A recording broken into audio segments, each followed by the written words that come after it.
Looking back on my curatorial practice over the years, I suppose it's always quite politically engaged.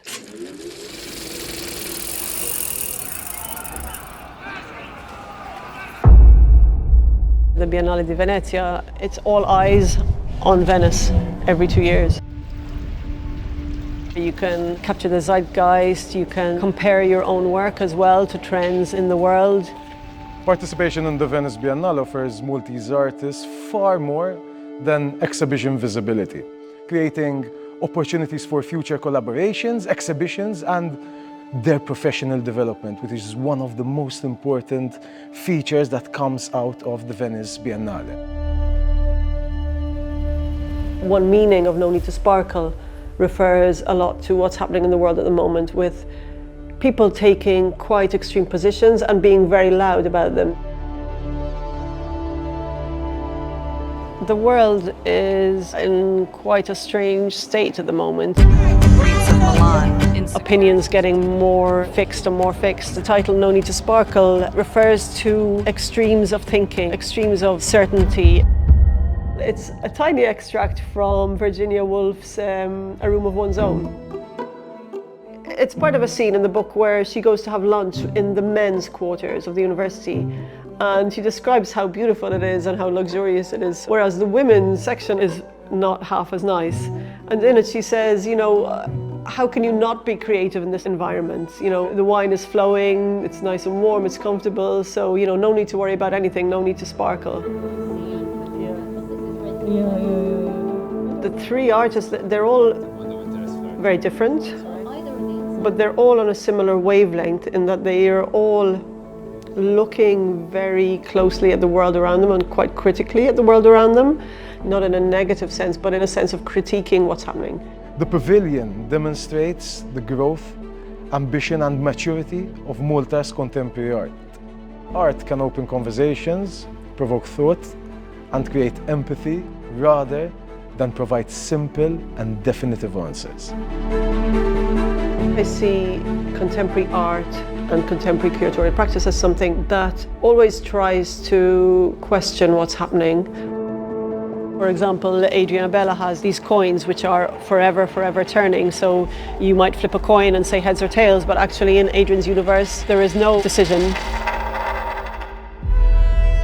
You have Charlie Cauchi's work, which is this sort of surreal landscape of different identities of Malta. There's something there that's a hidden sadness somehow. And then you have Rafael Vella's work with this stop motion animation that decontextualizes protest. So the works all have this element that they're revealing something, but they're also hiding something. I'm always working with artists, and it's really their work that we're sort of working through. The exhibition design focuses on the three works. More than a challenge to place the three artists in one pavilion, I would call it a puzzle. Margherita, the curator, has been very successful in bringing them together conceptually. Therefore, physically, we needed to match this within a space full of obstacles. It's actually a 1,000-year-old building with brick walls, which we couldn't touch. We tested it with a 3D digital model. We also met countless times. We came up with multiple iterations on how to place each work that they don't collide with one another.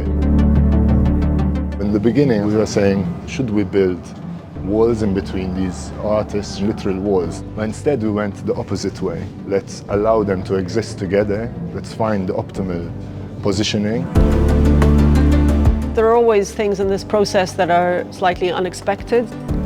When, for example, Charlie spoke about bringing the chocolate statue into the exhibition, we didn't know exactly how it would feel in the space, but how she has placed it here, it's become something else.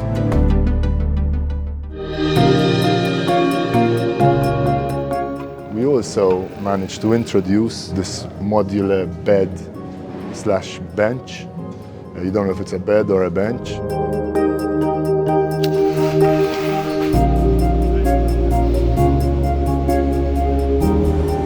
The world is going through a lot at the moment, so hopefully it's going to bring people together.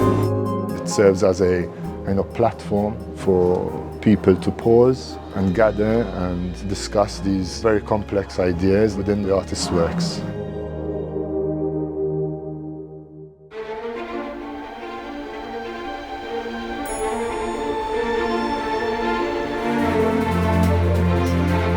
This industry can be quite tough. Sometimes you underestimate the amount of work that goes on in the background. Every member of the team really pulled the same rope together. Without that, nothing would work. We've been working on this for a year and a half now, and I think the friendships that we've built will last forever.